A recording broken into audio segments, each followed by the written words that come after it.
de su grupo.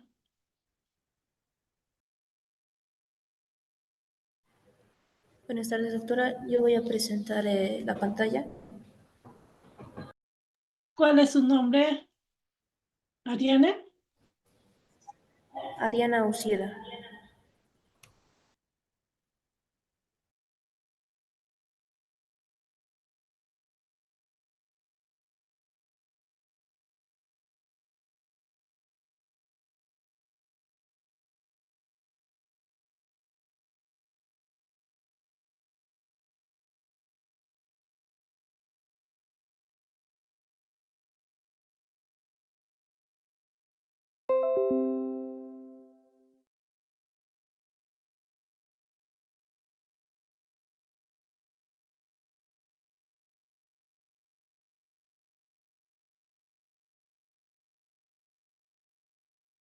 Ariana ya puede presentar.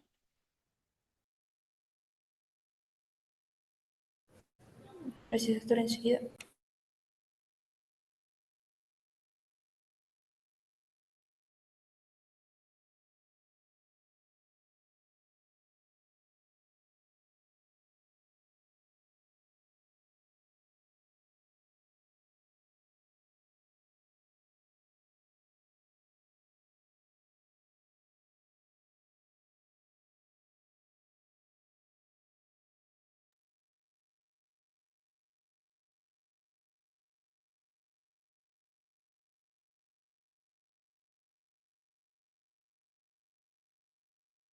Entonces, ¿por qué?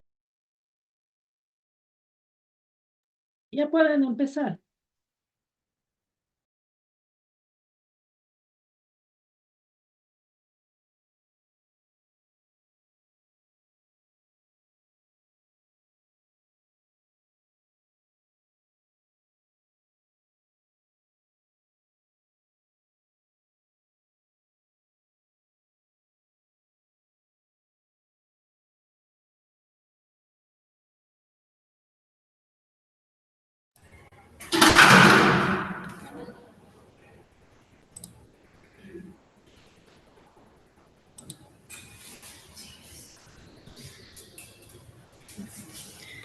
Buenas tardes, doctora, compañeros. Vamos a empezar con la exposición del grupo 2.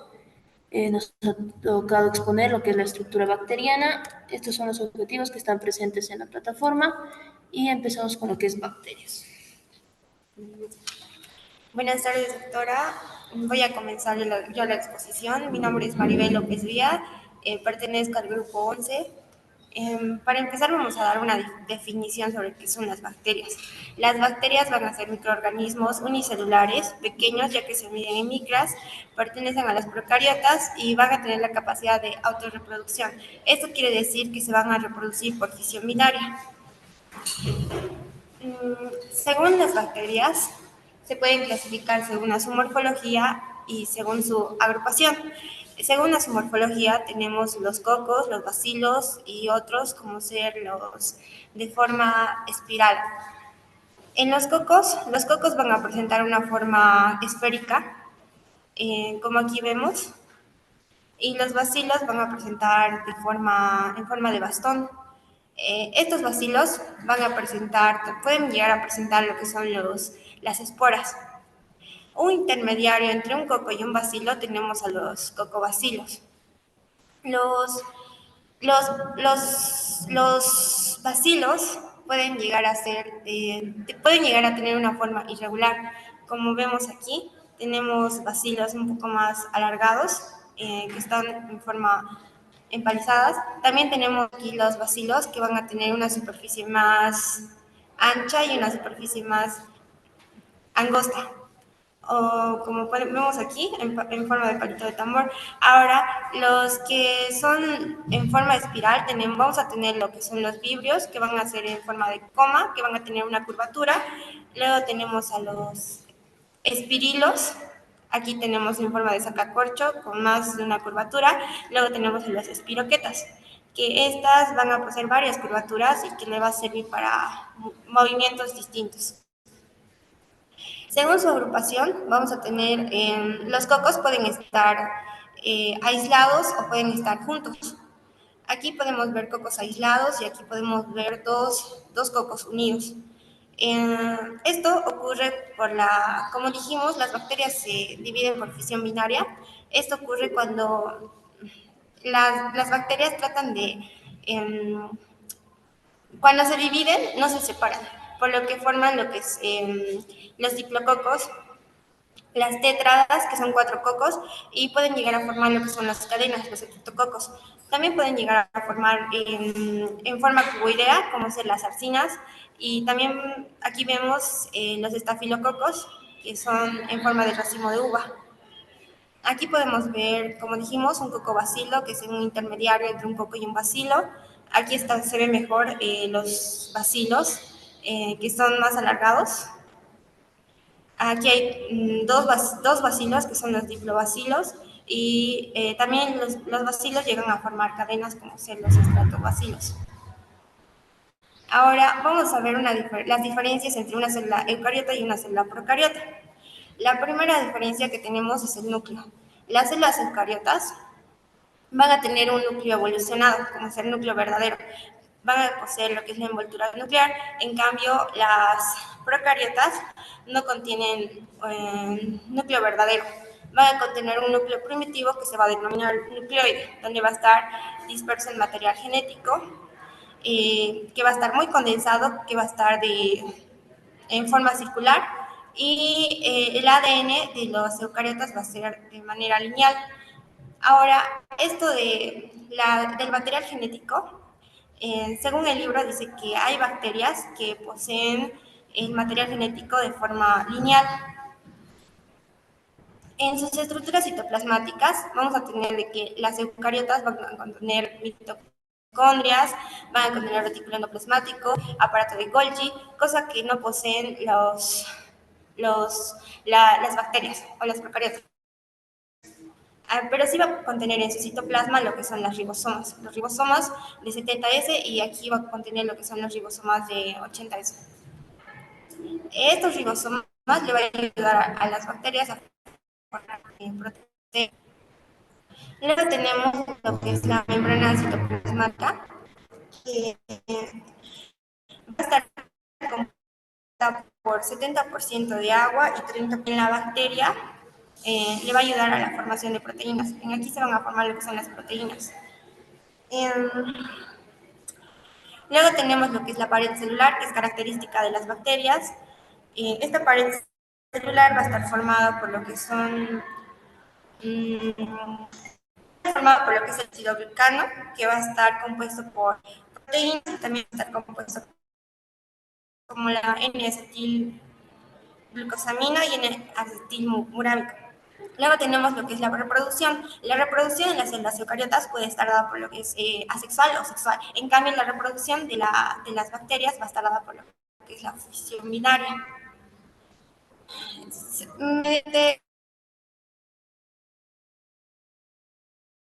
En las células eucariotas, el movimiento era un flagelo complejo, y en cambio en las bacterias va a ser un flagelo simple. Me olvidé mencionar que en la membrana citoplasmática de las eucariotas va a contener lo que son los esteroles. En cambio, en las células procariotas no contienen los esteroides, pero hay una excepción en lo que es los micoplasmas. Ahora, los componentes estructurales de una bacteria. Vamos a tener dos componentes, los componentes obligados y los facultativos. Los elementos obligados van a ser indispensables y van a tener tareas específicas para la bacteria. En cambio, los elementos facultativos son los que van a cumplir la función de que la bacteria se vuelva más patógena. Ahora, vamos a empezar con la pared celular. La pared celular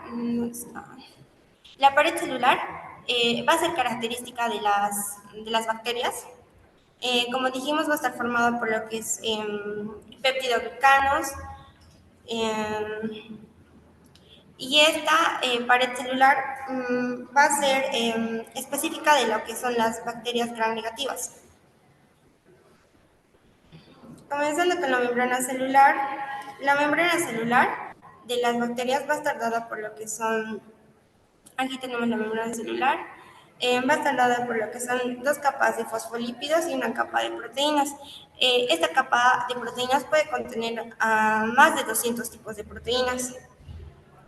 La función de la membrana citoplasmática va a ser de permeabilidad selectiva, transporte de electrones y síntesis de ADN, como no contiene proteínas, la membrana celular va a cumplir esa función. Ahora, el citoplasma. El citoplasma va a estar formado por, como dijimos, 70% de agua y 30% de proteínas. En el citoplasma vamos a encontrar los ribosomas, los plásmidos y también podemos encontrar los gránulos de inclusión. El material genético va a estar disperso por el citoplasma.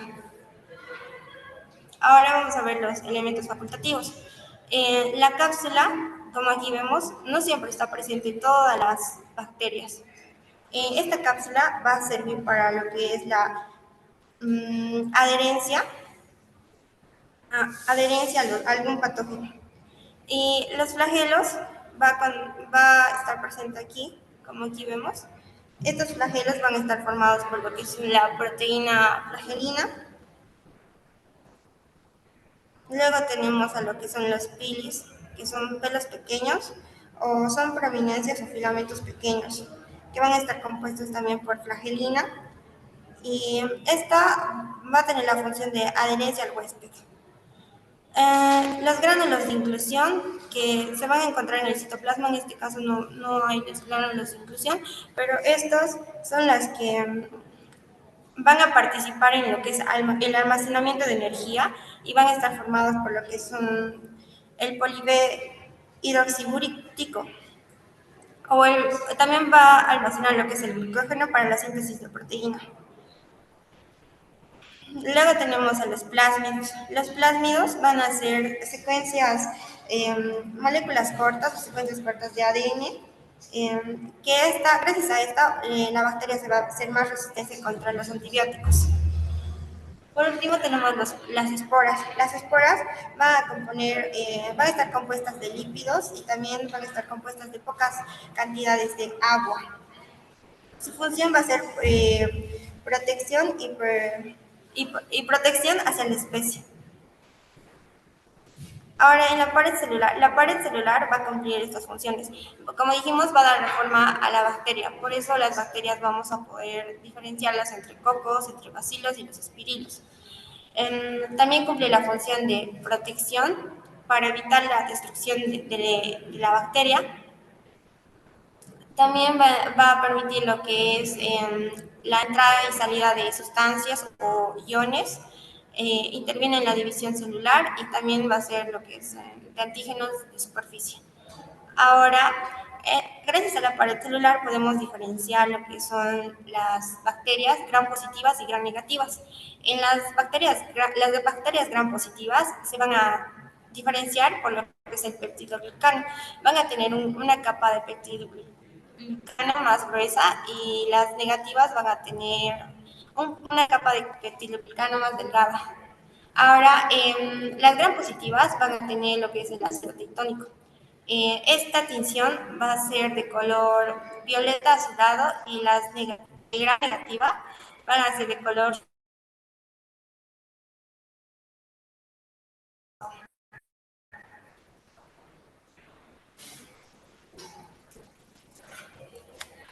Buenas tardes, doctora, compañeros. Soy Ariana Ucieda. Voy a continuar con lo que es tinción de Gram. Correspondo al grupo 11 en la práctica. Si hablamos de la pared celular, también nos va a permitir identificar una subdivisión bacteriana, esto gracias a la tinción de Gram, que ha sido desarrollada por el histólogo Hans Christian Gram. Este procedimiento es de tinción diferencial gracias a la capacidad que tienen ciertas bacterias para retener el complejo de cristales violeta. Esto va a tener un compuesto junto con lubol o yodo y tras un enjuague con una solución de alcohol, como podemos observar, una solución de alcohol o una solución diluida con acetona nos va a permitir decolorar las sustancias que no tengan la afinidad por el cristal violeta. De este modo podemos aplicar un segundo componente de tinción, que va a ser contraste, que es el rojo safranina, y nos va a permitir identificar las bacterias negativas. Empezamos con las tinciones de Gram positivas, que nos van a identificar las bacterias Gram positivas. Estas van a tener un color violáceo, como se había mencionado. La principal característica que nos va a permitir definir entre estas dos bacterias va a ser el péptidoglucano, que constituye parte de la pared bacteriana. El péptidoglucano, como podemos observar dentro de su fórmula, está constituido por polímeros compuestos en base a N-acetilglucosamina y un ácido acetilmurámico. Y dentro de estos vamos a tener enlaces peptídicos que van a continuar con una cadena de aminoácidos, 4 aminoácidos, los cuales se van a conectar con puentes peptídicos, el 4 con el 3, y así van a permitir formar una estructura de malla. La concentración que se va a encontrar dentro de las estructuras gram positivas va a ser un 50-80%, la mayoría de su volumen, lo que es representado en su capacidad o su composición va a ser 150 a 500 Armstrong según nuestro texto. Ese tipo de malla que nos va a permitir formar un exoesqueleto poroso. Este va a ser la clave para que se estructura y la aplicación y supervivencia de la bacteria.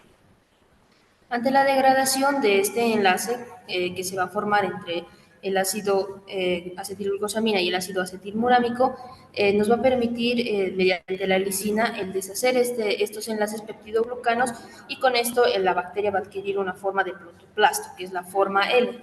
Al no compensarse en su medio por el nivel osmótico, va a darse lo que es la lisis.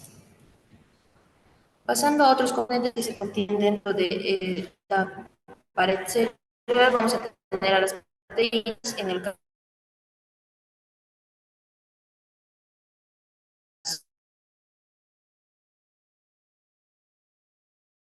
de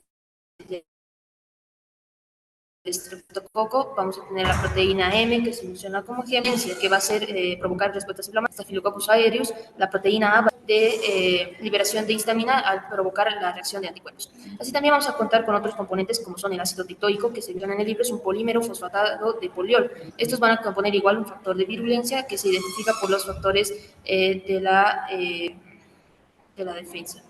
En cuanto al ácido teicurónico, va a ser especial en algunas bacterias. Este va a ser igual una concentración o una composición de N-acetilgalactosamina y el ácido D-glucurónico, pero eso se va a dar principalmente en las bacterias que se encuentran en un medio que tiene bajo. Y también vamos a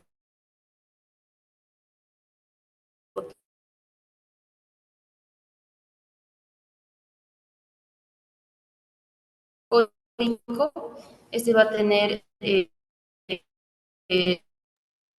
Mariana, perdón, parece que su internet está fallando, se oye muy entrecortado.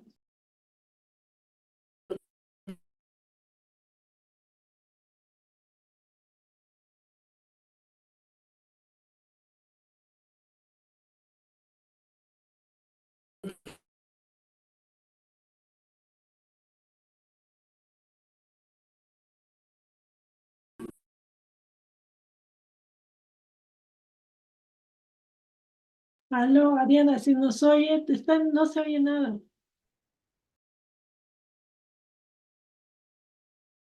Me parece que su internet está mala.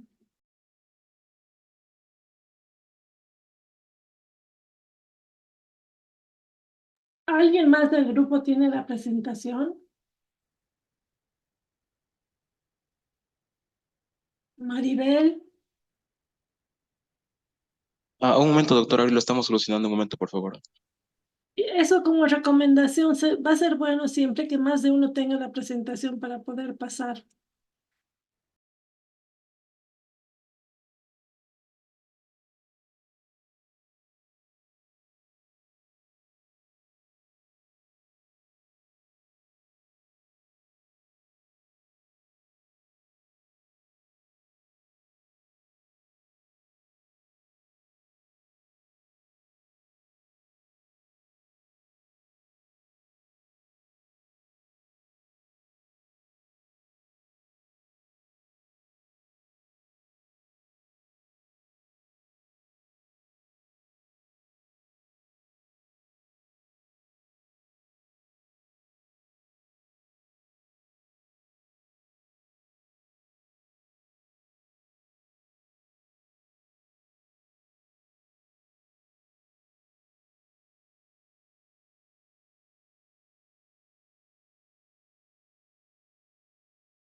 Chicos, ¿cómo les fue?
Al grupo le pregunto, por favor, ¿alguien más tiene la presentación para continuar? Porque así no vamos a poder seguir.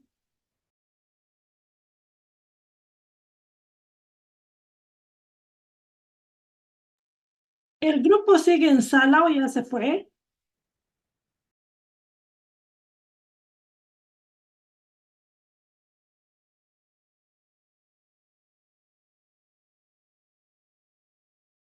Un momento, Doctora, por creo favor, que doctor, ya lo estaban estamos presentes. solucionando, por favor.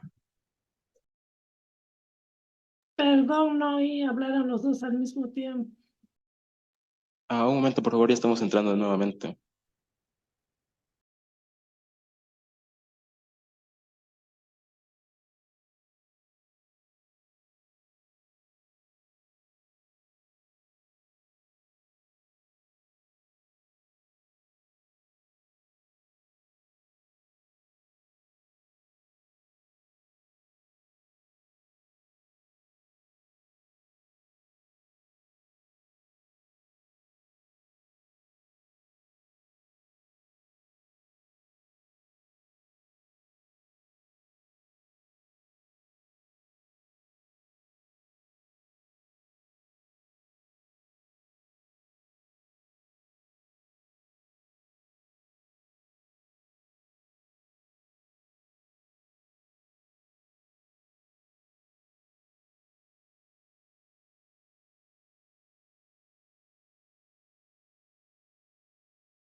A los que están en sala, les recomiendo esto que nos sirva de experiencia para presentaciones posteriores.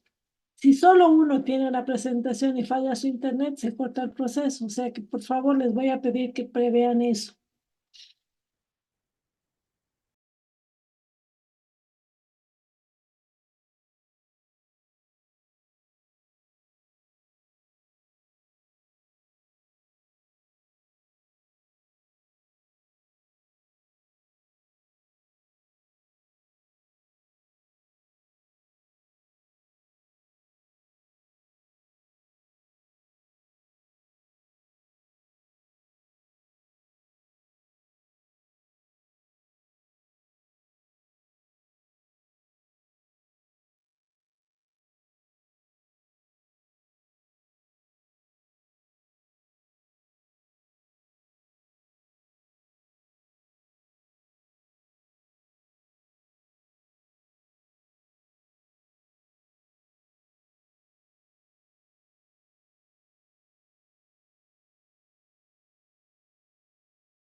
Buenas tardes, doctora. ¿Me puede permitir compartir otra vez?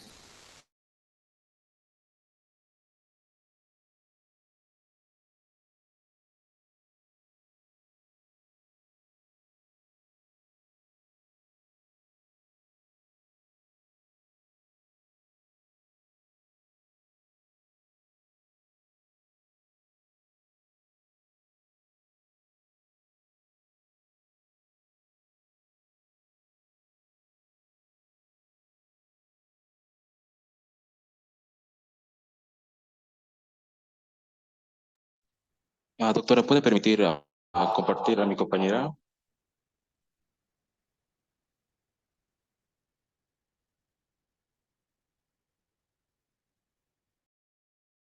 ¿Quién va a presentar, perdón? Nuevamente yo, doctora, pero ya no me permite compartir. Oye, espérame un segundito, es que ya he debido quitar.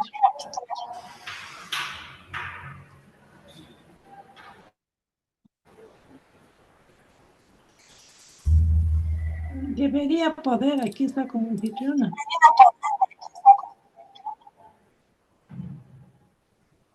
A ver.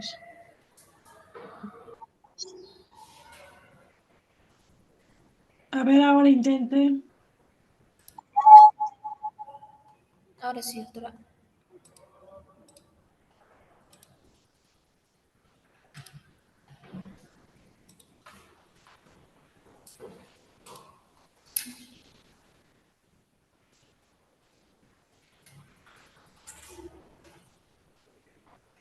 Ya pueden seguir, chicos. Ya hemos Bueno, perdido mucho tiempo. Adelante. la tinción de Gram. Ahora vamos a hablar de lo que caracteriza a las bacterias Gram negativas. Nuevamente vamos a hablar del peptidoglucano, que en este caso se va a encontrar en una menor concentración, que es de 5 a 10% de la pared celular o de su espesor. La diferencia de las bacterias gram negativas principalmente va a ser que fuera de este peptidoglucano va a presentar una segunda membrana o una membrana externa. Esta, a diferencia de la membrana celular que contienen las demás bacterias, va a contar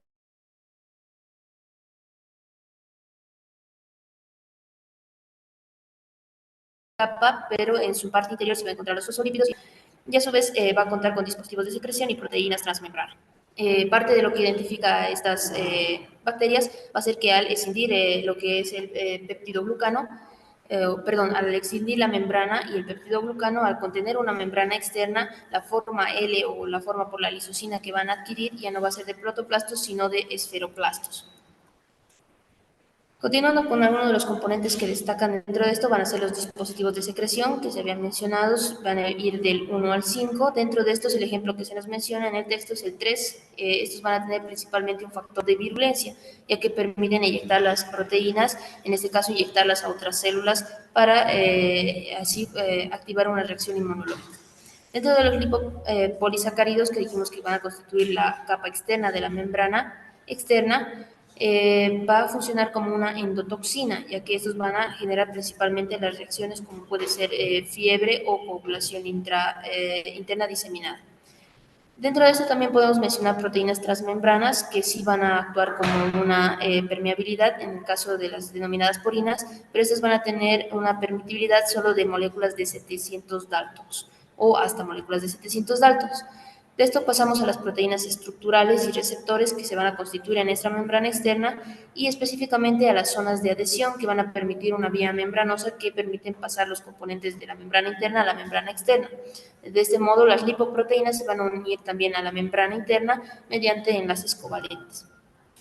Los enlaces catiónicos van a permitir la unión de estas estructuras y estamos hablando básicamente de iones de magnesio y calcio que mediante una reacción de quelación del ácido, que mediante una reacción del ácido va a permitir su escindirse o separarse de estos iones, permitiendo así que ingresen los iones hidrosolubles hacia la pared o la capa de peptidoglucano y se va a dar así lo que son los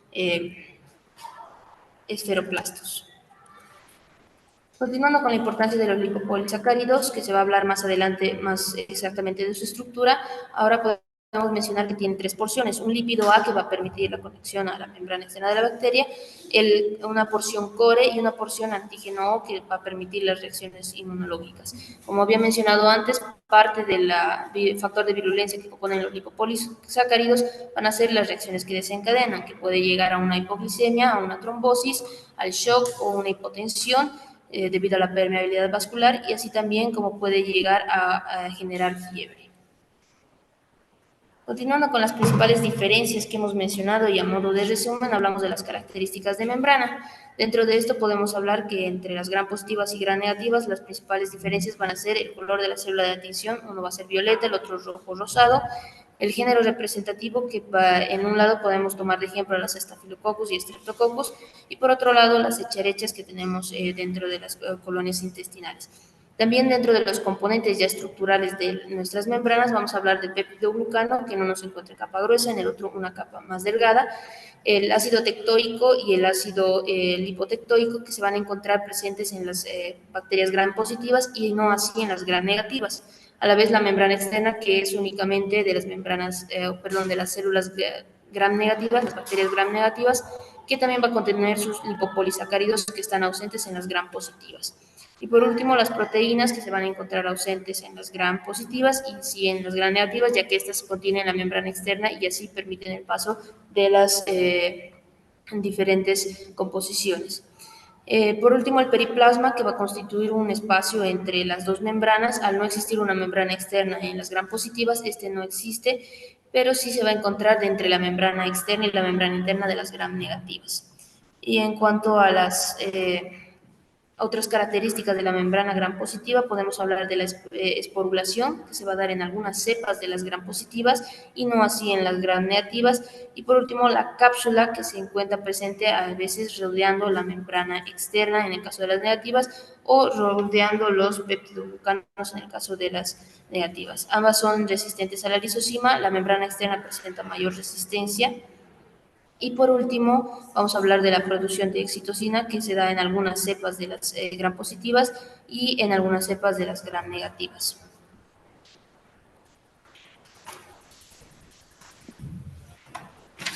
Ahora vamos a hablar de las estructuras externas de las bacterias. Primeramente, algunas bacterias van a estar rodeadas por lo que es una capa, ya sea proteica o de polisacáridos.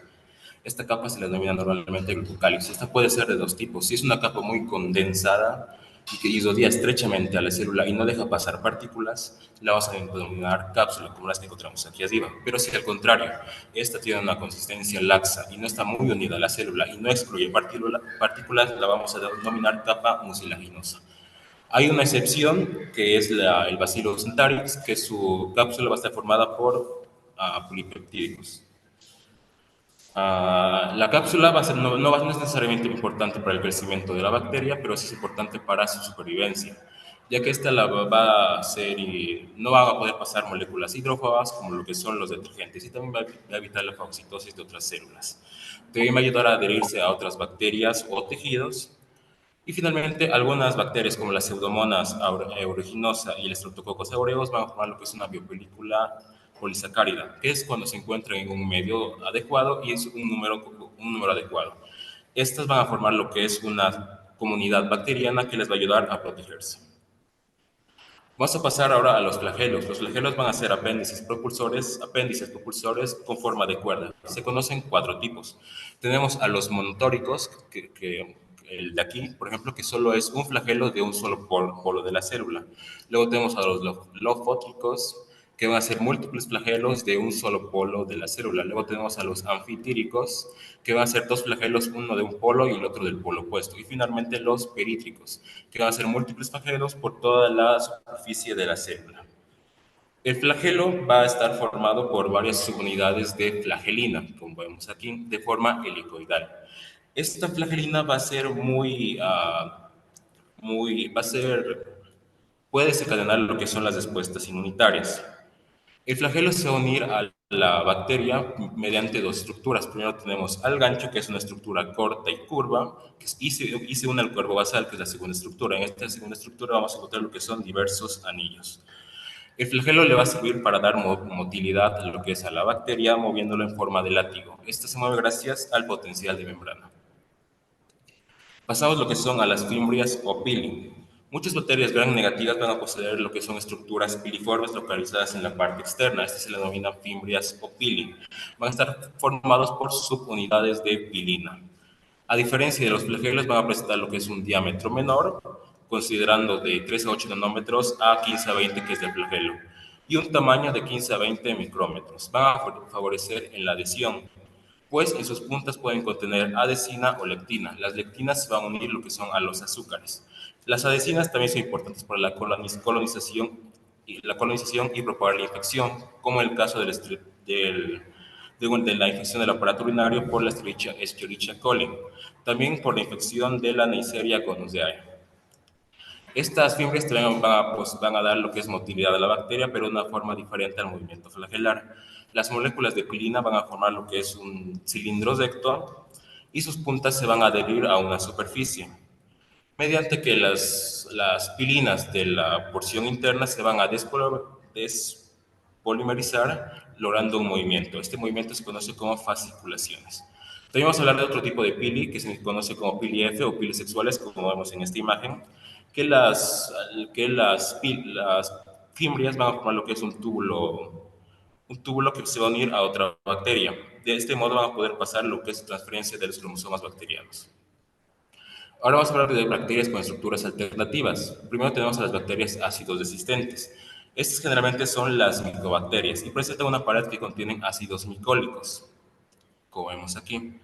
Por lo tanto, sus paredes van a estar compuestas por peptidoglucano y una bicapa lipídica externa. Esta bicapa lipídica externa va a contener en su hoja interna lo que es los ácidos micólicos unidos a arabidoglucanos, mientras que su capa externa va a contener lo que son lípidos extraíbles.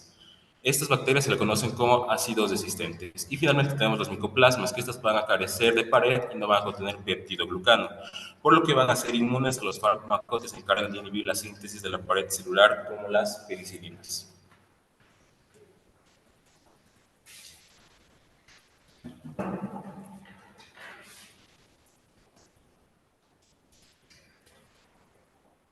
Buenas tardes, doctora. Yo voy a continuar. ¿Y cuál es su nombre? Jefferson Vilca, doctora. Muy buenas tardes. Adelante. Ya, gracias, doctora. Yo voy a empezar con espacio periplasmático. Espacio periplasmático, como pueden observar en este dibujo, es un espacio entre una membrana y otra membrana, como podemos observar en una gran positiva y también en una gran negativa. Podemos observar en los dos tipos el espacio periplasmático, pero no solo nos quedaremos con esa información. ¿Por qué? Porque en el espacio periplasmático encontramos enzimas y varios componentes que forman parte en ese espacio periplasmático, como esta enzima le puede llamar la enzima beta-lactamasa. Esta enzima beta-lactamasa, ¿por qué es muy importante? Lo más importante es que estas beta-lactamasas hacen a los fármacos que se llaman beta-lactámicos, ¿no ve? Como la penicilina, la cefalosporina, ¿no? Son beta-lactámicos. Entonces, a estos beta-lactámicos, a estos fármacos, esta beta-lactamasa no deja que haga su efecto, sino los degradan, ¿no ves? Son asas, enzimas que degradan, no dejan que haga su efecto a los beta-lactámicos, a los fármacos beta-lactámicos. Eso encontramos explicando lo que es en los espacios periplasmáticos. Hay otros componentes más, como podemos observar. Siguiente, por favor. Ya, gracias. Aquí una diferencia muy importante. Muchos de mis compañeros nos han dado unos rasgos muy importantes y nos ha dado interesantes, donde la diferencia que aquí podemos observar un poquito más de las gran positivas y las gran negativas. Sabemos que las gran negativas tienen doble membrana, ¿no ve? Una membrana externa y una membrana interna, mientras las gran positivas solo tienen una membrana interna, pero no tienen una membrana externa. Esa es la diferencia entre las membranas. Pero ahora, aquí especificando entre estas dos, solo fíjense en la gran negativa.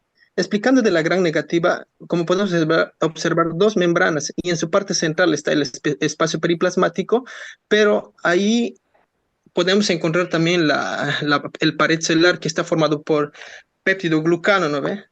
Pero hay una diferencia muy importante. ¿Por qué? Porque el péptidoglucano de la gran negativa es muy delgada, mientras el péptidoglucano de la gran positiva es más gruesa, es más. Esa es la diferencia. Y otra diferencia es que la membrana de la gran negativa, su membrana interna y la membrana externa es muy diferente, porque la membrana externa forma poros. Y al mismo tiempo, no nos olvidemos en esta parte. ¿Por qué? Porque mencionando en esta parte, en la parte de la externa, dice que su parte externa, de la membrana externa, hay una parte, su parte interna es fosfolipídica y su parte externa de la capa, de la membrana externa es eh, lipo, eh, lipopolis, ¿cómo es esto? Lipopolisacárido. Sí, exacto. Es, entonces, esa diferencia ahí, porque la parte interna de la membrana externa es fosfolipídica y el otro es eh, sí, lipopolisacárido, porque está conformado por azúcar y lípido. Entonces, esa es la diferencia entre la membrana externa y la membrana interna. No es idéntico a la externa con la interna, es muy diferente. Eh, a ver, ¿qué más puedo mencionar aquí? El otro, por favor. El otro, por favor. Gracias, muchas gracias. Aquí, como pueden observar, ¿no ve? Ya les he explicado muchas diferencias que hemos observado del peptidoglucano, de su pared celular, y no solo podemos rescatar solo de que la pared celular es de peptidoglucano, también debemos rescatar que la pared celular la pared celular es el punto donde atacan los fármacos. Los fármacos, digamos, que nosotros consumimos, entonces el punto de ataque es a dónde va a atacar a la bacteria, a su pared celular. Los fármacos que nosotros consumimos es a la pared celular. Ese es donde el punto donde se va a destruir, como puedes ver, ¿no? Con los betalactámicos, como he mencionado, los fármacos, ¿no ve? Penicilina, cefalosporina, ellos pueden ir a atacar a la pared celular. Eso es lo muy bonito en esta parte de los fármacos que va a ir a destruir la pared celular. Después, siguiente, por favor. Ya. Los lipopolisacáridos. Los lipopolisacáridos, aquí como podemos observar en la membrana externa de la membrana plasmática de la bacteria, se divide en el lípidos A, el core y antígeno cero. Esos tres tipos se ha determinado con partes en este lipopolisacárido, pero tiene una función muy importante. El siguiente, por favor. Este lipopolisacárido, como podemos observar, a grandes rasgos, si digamos, las bacterias, el lipopolisacárido se libera, ¿no? Hay veces una destrucción de bacterias, entonces este lipopolisacárido puede viajar al hígado. ¿Qué puede causar en el hígado? Hay varios puntos, mira, en el hígado puede causar hipoglicemia.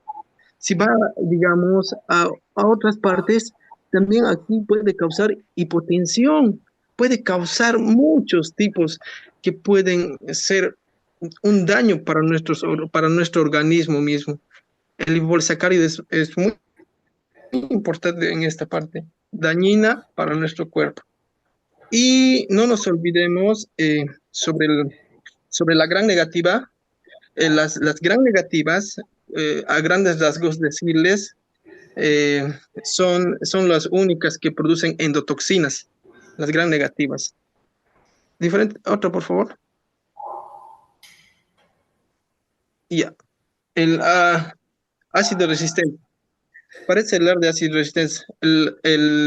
Como un ejemplo, como puede observar en este dibujito, es el pulmón, ¿no ve? Ahí está. Entonces, ¿qué sería? El Mycobacterium tuberculosis. Entonces el Mycobacterium tuberculosis es un ejemplo del el pared de ácido resistente. En este Mycobacterium tuberculosis, como estaba explicando mi compañero, eh, muy excelente en esa parte, donde mencionaba de varios tipos que estaba formado por ácidos micólicos, que estaba unido al galactomato y también presenta de esta forma. Y también tiene un peptidoglucano, una pared, una membrana citoplasmática y las estructuras que componen. Otro, por favor. Ya, el micoplasma. Aquí micoplasma, el micoplasma, las micoplasmas eh, son bacterias que carecen de pared y que no contienen peptidoglucano. Y sabemos que el peptidoglucano, ¿qué es? Pared celular de la bacteria, ¿no ve? Entonces, los micoplasmas son los que no tienen pared, ¿no ve? No tienen pared. Como un ejemplo, ¿cuáles son? Los micoplasmas genitalium, micoplasmas hominis, micoplasmas laboratorio y otros tipos de micoplasmas más que podemos observar. Diferente. El otro, por favor. Ya. Capas superficiales cristalinas. Las capas superficiales cristalinas formadas por proteínas y glicoproteínas. Aquí vamos a ver una diferencia. ¿Por qué? Aquí vamos a ver las capas S, que son proteínas o glicoproteínas, en las gram positivas, gram negativas, en las arqueas. ¿Qué diferencia hay en su capa S o proteína o glicoproteína? Mira, en las gram positivas nos menciona que se localiza afuera del peptidoglucano y en las gram negativas se localiza por fuera de la membrana externa. Y ahora, en las capas S, en las arqueas, podemos mencionar que dice que actúa como pared celular. Dice que las capas S, dice que las arqueas no tienen una pared celular, sino gracias a este capa S, a la capa S se le reconoce como su pared celular en las arqueas. Esa es la diferencia, muy importante en esta parte. Diferente, otro por favor. Ya. Cápsula y glucocáliz. En la cápsula y glucocáliz, en, en- el cápsula y glucocáliz, la cápsula. La cápsula es muy, muy, muy importante. ¿Por qué digo que es muy importante? Porque protege contra la fagocitosis. Esta cápsula que puede observar, donde dicen esta parte, la cápsula protege contra la fagocitosis y está hecho de polisacáridos. Estas cápsulas de las bacterias están hechos de polisacáridos, pero hay siempre un excepto, excepto el Bacilo anthracis, el Bacilo anthracis tiene una cápsula de glutamato y no de polisacárido. Esa es la diferencia muy importante. Los Bacillus anthracis, su cápsula está de glutamato, pero no de polisacárido, excepto ese es el Bacillus anthracis. Y también la cápsula no sirve para proteger contra la fagocitosis, sirve para hacer el diagnóstico también. Gracias a la cápsula podemos hacer diagnósticos. Y también eh, la cápsula, digamos, cuando nosotros, digamos, vamos al hospital, estamos enfermos de un tipo de bacteria, ¿no? Entonces nos inyectan, ¡plá! Listo. Nos inyectan y al mismo tiempo eh, para un tipo de bacteria. En la inyección de la vacuna sabemos que son virus atenuados o bacterias atenuadas, ¿no ves? Son atenuadas. Entonces, dice que esta vacuna, su efecto de este virus, van a atacar a la cápsula. Atacan a la cápsula. Eso es muy importante entre la cápsula y las vacunas y, como te le he mencionado, también el diagnóstico. Por favor. Flagelos sin motilidad. Flagelos sin motilidad. Mira, los flagelos, aquí como pueden observar, dice cuerpo basal, dice gancho y filamentos. El cuerpo basal, en el cuerpo basal, el gancho y el filamento, digamos, este flagelo se une, dice, a su membrana externa y a su membrana interna de la bacteria. Ahí es donde hace un tipo de enganche o unión. Y también estos flagelos actúan como un tipo de rotor, como un tipo de, ¿cómo se puede decir? Tipo de rotor. Entonces, los flagelos están, actúan o gracias, gracias al ATP,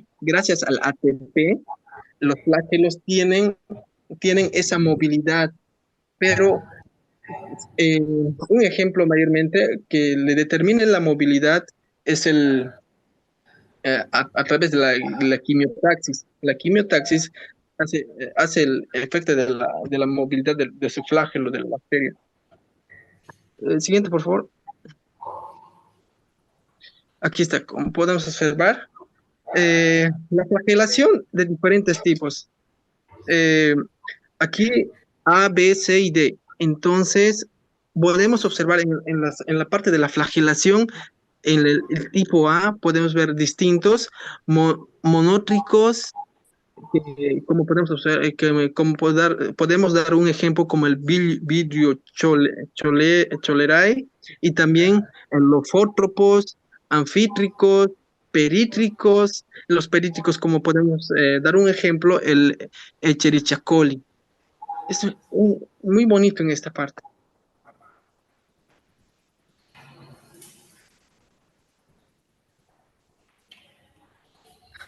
Gracias, doctor. Bueno, ahora vamos a seguir con la estructura y la biosíntesis de los principales componentes de la pared celular. Perdón, ¿cuál es su nombre? Valeria Rojas. A ver, Los componentes de la pared celular son estructuras grandes, por lo que van a estar compuestos de polímeros de subunidades. La síntesis de estos componentes tiene lugar en un espacio alejado tanto de la maquinaria de la síntesis como de las fuentes de energía. Las subunidades y los precursores se van a ensamblar en el interior, luego van a ser transportados y finalmente son conectados a una estructura preexistente. Ahora vamos a hablar del péptidoglucano, que es uno de los componentes más importantes de lo que es la pared celular. Este también es llamado como mucopéptido o mureína. Les decía que es importante, más que todo porque este va a proporcionar lo que es la rigidez de la bacteria. Es una malla formada por cadenas de polisacáridos y a la vez estos polisacáridos se van a componer de disacáridos repetidos. Estos van a ser el N-acetilglucosamina, que se abrevia con NAG, y el N-acetilmurámico, que se abrevia como NAM. El N-acetilmurámico va a estar unido también a un tetrapéptido, que es muy poco habitual debido a dos características principales. La primera es que los aminoácidos van a tener forma D y L. En la naturaleza no existen aminoácidos en forma D, por lo que es una característica que distingue a las bacterias. La otra característica es que estas van a ser producidas mediante la acción de enzimas. ¿Ya? Y en este tetrapéptido, los dos primeros aminoácidos pueden variar de microorganismo en microorganismo. En este caso vamos a tener la L-alanina y el D-glutamato. El tercer aminoácido es muy esencial, ya les voy a explicar por qué, pero este es de tipo diamino. Puede ser lisina, L-lisina, o también pueden ser ácido diaminopimélico o ácido diaminobutírico. Bueno, como les decía, este tercer aminoácido es muy importante debido a que este va a participar en lo que es el entrecruzamiento con el cuarto aminoácido de otro proteoglicano. Y algo importante que podemos diferenciar entre el peptidoglucano de las gram positivas y las gram negativas es que las gram positivas van a usar lo que es un puente para alargar lo que es la longitud de entrecruzamiento. Este puente normalmente es la glicina pentapéptido, que es esta. Y por último, la lisozima, que es una enzima que va a estar presente en las mucosidades y en las lágrimas de los seres humanos. y también puede ser producida por las bacterias, va a ser capaz de dispersar el peptidoglucano por la decisión del glucano.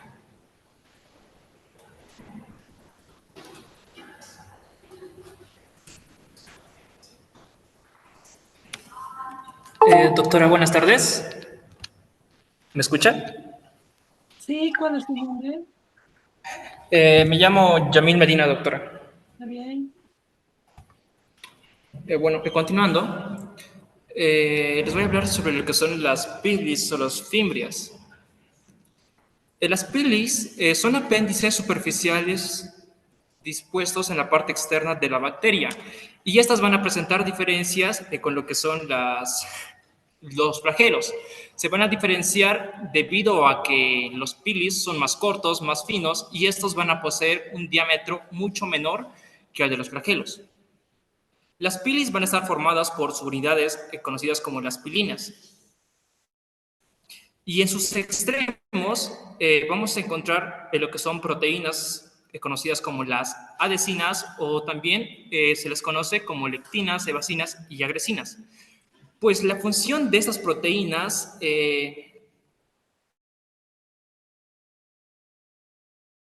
bueno, una de sus funciones va a ser adherir y a través de esa adhesión también es capaz de transportarse.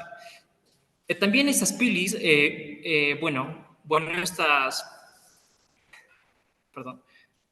las fimbrias igual van a ser un importante determinante para la virulencia en la infección del aparato urinario dado por la Escherichia coli.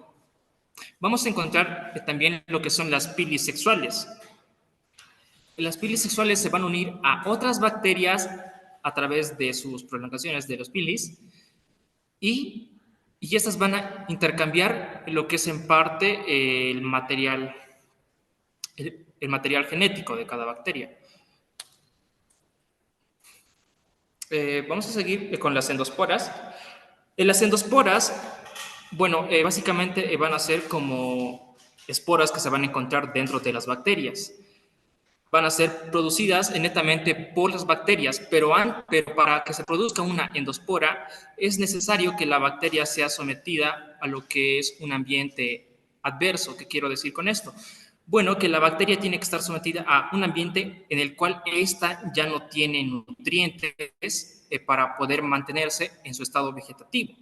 Por lo tanto, esta bacteria pasa a su estado latente, en el cual la bacteria comienza a formar lo que es una espora.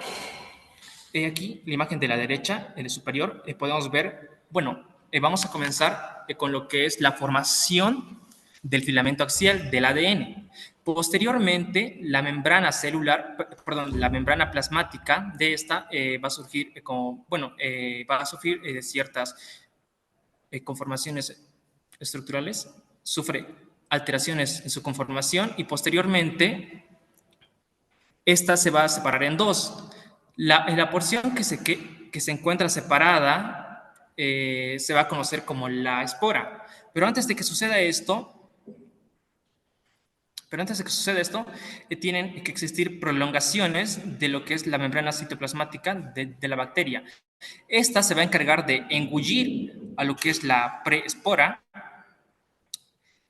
Y una vez engullida, decimos que la espora va a ser lo que es una estructura que va a contener una doble membrana. La espora en sí es una estructura deshidratada que va a estar formada por múltiples capas y esta va a contener lo que es la copia del cromosoma completo de una bacteria. Todo este proceso se conocía como la esporulación. La esporulación se produce en condiciones, poco favorables, como ya lo había mencionado, en ambientes en los cuales la bacteria ya no va a ser, ya no va a contener lo que son sus nutrientes necesarios para subsistir. Vamos a encontrar igual antes de que se dé la esporulación, cuando a la bacteria se le quitaron todos sus nutrientes, esta va a producir lo que son un factor sigma. Esto se debe a las alteraciones que sufre. Posteriormente, durante la esporulación, va a producirlo en lo que son otros 5 factores sigma que van a ayudar en la formación de una nueva espora.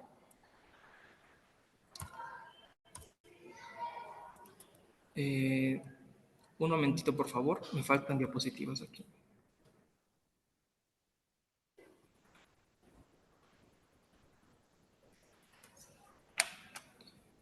Bueno, no importa.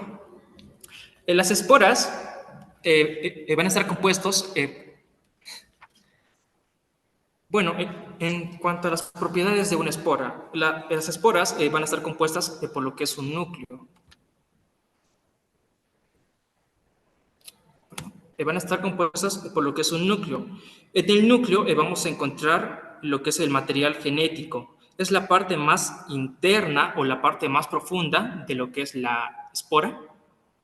Esta va a contener lo que son componentes para el complejo de síntesis de proteínas, un sistema productor de energía que va a ser dependiente de la glucólisis. En su núcleo, pues esta va a carecer de lo que son citocromos. Las esporas no van a contener lo que son nucleótidos de piridinas. Y la energía necesaria para su germinación va a ser almacenada en forma de 3-fosfoglicerato en lugar de ATP. Decimos que el núcleo va a tener una resistencia al calor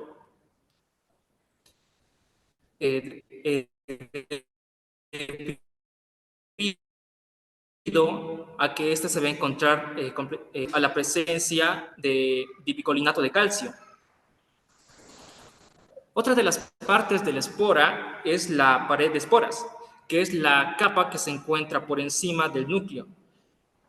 La pared de esporas nos dice que va a ser la capa más interna y esta va a estar formada o va a contener lo que es el péptidoglucano normal y posteriormente esta pared se va a convertir en lo que es la pared celular de la nueva célula bacteriana, o sea, la célula vegetativa en germinación.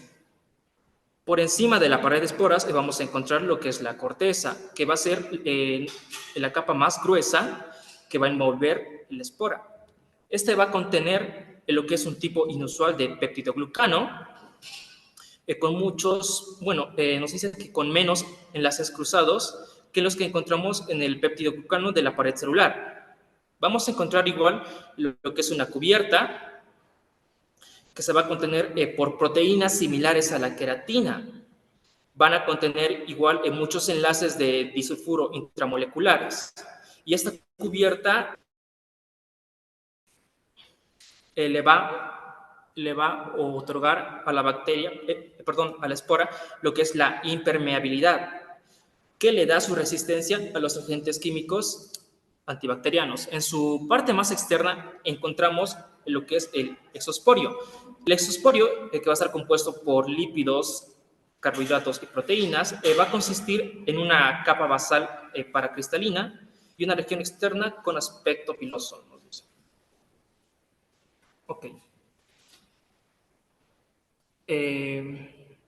La germinación. No me muestra aquí esto. Disculpen, pero les voy a tener que explicar así nomás. Para que se dé el proceso de la germinación, bueno, una vez formada la espora, esto lo podemos como que asemejar a una semilla, y una semilla debe brotar, y esto se conoce como la germinación. Pues aquí el proceso de germinación se va a dividir en 3 pasos. Uno que es la activación. ¿Cómo se activa? Pues para que la espora llegue a activarse, bueno, esta se debe encontrar en lo que es un medio rico en nutrientes necesarios para el inicio. Otro de estos... Posterior a la activación de la espora, comienza lo que es el inicio. La espora inicia la germinación si las condiciones ambientales son favorables, o sea, si tienen los nutrientes necesarios para su germinación. Este va a tener lo que son receptores que van a funcionar en conjunto con los efectores. Los efectores para que se dé el inicio son la L alanina y la adenosina, dependiendo de qué bacteria estamos hablando. La unión del efector al receptor va a activar lo que es la autolisina, que se va a encargar de degradar con rapidez la corteza y el peptidoglucano de la espora. Posteriormente, al inicio, va a comenzar lo que es la proliferación. La degradación de la corteza y de las capas externas van a dar origen a lo que es un surgimiento de una nueva célula vegetativa que va a estar formado por protoplasma de espora con su pared circundante.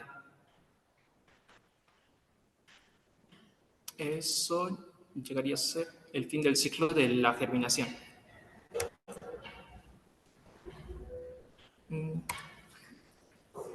Y eso es todo, doctora. Muchas gracias. A ver, rápidamente unas preguntas y las recomendaciones. No he querido interrumpir la presentación porque estamos haciendo el segundo día de presentación, pero les voy a volver a recordar cuáles son las pautas y cuáles son los criterios de evaluación de la presentación. Para empezar, López Maribel, usted ha dicho que la membrana celular, a ver, ¿cuál es la composición de una membrana celular? La membrana celular va a estar compuesta por 2 capas de fosfolípidos y una capa de proteínas. A todos les queda claro, revisemos los conceptos. Las membranas están formadas por una bicapa de fosfolípidos atravesadas con proteínas. O sea, tengan cuidado cuando exponen, por ejemplo, una parte dice no tiene proteínas, falso. Parte de la estructura de una membrana son las proteínas. ¿Las bacterias gram negativas tienen pared celular, Maribel? Las bacterias gram negativas, Sí. en su membrana va a estar dispersa de lo que son los esferoles. No va a contener, en la negativa no va a contener lo que son los esteroles. Pero no, esa no es la pregunta. Yo le estoy repreguntando lo que usted ha expuesto. Dice, la pared celular de las gram negativas, o sea, las gram negativas, perdón, ¿no tienen pared celular o tiene? Tienen pared celular. Ariana, cuando hablen, hay una bacteria que siempre le cambian de nombre. El Staphylococcus aureus, no es aereus, no tiene nada que ver con aéreo, es aureus, viene de au, que significa oro. Para usted, por lo que he expuesto, ¿cuál es la diferencia entre un protoplasto y un esferoplasto? Según lo que he llegado a comprender, el protoplasto va a ser cuando se rompe la pared de la bacteria por actividad de la lisozima. Esta va a formar una composición sencilla y va a contar únicamente con su membrana, por lo que va a tomar una forma de protoplásmido. En cambio, al contar las bacterias gram negativas con una doble membrana, al escindirse esta pared de polipéptidos, o perdón, al escindirse esta pared, va a contar todavía con las dos membranas, una interna y una externa, que le va a permitir constituirse como un esferoplasto. Ya, sí, sí. La diferencia es que una viene de gram positivos y la otra de gram negativos, pero no tienen pared, ¿no es cierto? Gonzalo, ¿cuántos flagelos tiene una bacteria? Depende del tipo de bacteria, doctora. Por ejemplo, hay las monótricas que solo tienen un flagelo, y luego tenemos las lofótricas que tienen distintos tipos de flagelos, luego están las anfítricas que tienen 2 flagelos, y luego están las perítricas que van a tener múltiples flagelos por toda la estructura bacteriana. Jefferson, ¿qué son las endotoxinas? Doctora, ¿Qué son las endotoxinas bacterianas? las endotoxinas bacterianas son que provienen de las gram negativas y que esas son muy dañinas, que a través de sus ¿Dónde están en la estructura de una bacteria gram negativa? las endotoxinas podemos encontrar en su capa externa. En la membrana externa. Sí. Valeria, ¿dónde se sintetiza la pared celular de una bacteria? La pared celular ya es un componente preexistente, doctora. ¿Dónde se sintetiza la pared celular de una bacteria? Dentro de su estructura, la estructura bacteriana.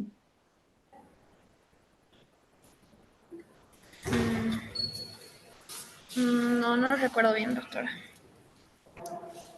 Y Janine, Sí, doctora, ¿cuál es dígame. la, cuál es la composición química de una espora? Químicamente, ¿qué es lo importante para que sea una espora? No me acuerdo muy bien su nombre, pero era el ácido dipico. Y como para que no nos, dipicolínico, y para que no nos quedemos con la duda, dice que la espora tiene núcleo. De hecho, sí, doctora, el espora tiene un núcleo que va, bueno, que se va a encargar del almacenamiento del genoma de la bacteria. Una bacteria tiene normalmente núcleo o no. No, no tiene.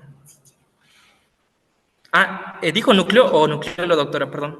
Núcleo, se ha dicho que tiene núcleo. La bacteria no tiene un núcleo, si no me equivoco, lo que tiene es un nucleolo. Nucleolo, ¿estás seguro? Nucleoide. Que es diferente, núcleo, nucleolo, nucleoide. Es un, es un falso núcleo, si ustedes quieren, no tiene membrana nuclear. A ver, las recomendaciones, no vamos a prolongarnos más porque yo sé que después tienen otra asignatura. Las recomendaciones en general, el tema, la forma en que han organizado el tema, sean autocríticos, ¿cómo lo hicieron? Al grupo entero. Si Hemos son tenido problemas. autocríticos, ¿qué podrían mejorar? A ver. Entre uno de los factores, doctor, está el problema de conexión. Ya, independientemente de la conexión, que a veces no puede ser no culpa de uno, pero la forma en que han preparado el tema, eso les pongo de ejemplo para las demás personas que todavía están para preparar sus temas. ¿Qué podrían haber hecho mejor? Tomar una bibliografía como referencia para estructurar el tema, ya que hemos partido de las dos bibliografías, no nos hemos distribuido concretamente el tema y por lo mismo ha variado la información y algunos subtítulos se han repetido. Exacto, lo que han hecho es repetir subtítulos. Eso les pongo como recomendación a las demás personas para que les saquemos provecho a la presentación. Necesito que se organicen como grupo, caso contrario hubiéramos dado subtítulos para que cada uno lo que quiera. Entonces, podían haber organizado, no importa cuál sea la bibliografía, ustedes se complican mucho si es el libro 1 o es el libro 2. Lo que tienen que hacer es estructurar el tema. Si yo quiero ver diferencias entre una célula y otra, bueno, en cualquiera de los dos libros van a encontrarlo, en uno complementa con el otro. Y luego tenemos la estructura. Han repetido lo mismo y nos ha llevado más tiempo, independientemente del problema técnico que hayamos tenido. Entonces, la idea de este espacio es que no han controlado tiempos porque no han organizado su temario. Les recuerdo nuevamente, la evaluación está en función a la forma en que han procesado la información y a lo que es fundamental, los tiempos. Cada estudiante tenía 5 minutos y eso le voy a recomendar a los otros grupos. Son 5 minutos. ¿Por qué se les da ese tiempo delimitado? Para que no repitamos lo que nos ha sucedido hoy día. Vamos a repetir información y a veces hasta se contradicen con la información. Entonces, para no hacer eso, tienen que procesar la información y tienen que resumir. Ya les he dicho, en la medida que ustedes manejen mejor el tema, van a controlar mejor sus tiempos. Son 5 minutos por estudiante para que nos dé el espacio precisamente de revisar los errores y no quedar como verdades algunos errores que pudiéramos haber cometido. Y para poder resolver algunas incógnitas o algunas dudas que ustedes tuvieran durante el desarrollo del tema. ¿Alguna pregunta? ¿Alguna duda?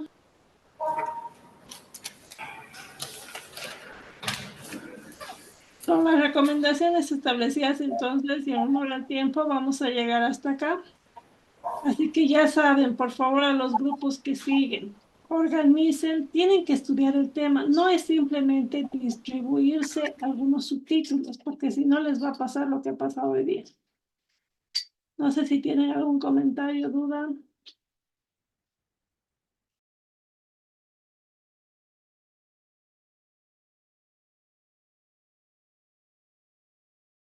Chicos, nos vemos la siguiente semana en el horario de clases. Hasta luego. Gracias, doctora, Hasta luego, gracias. doctora. Doctora.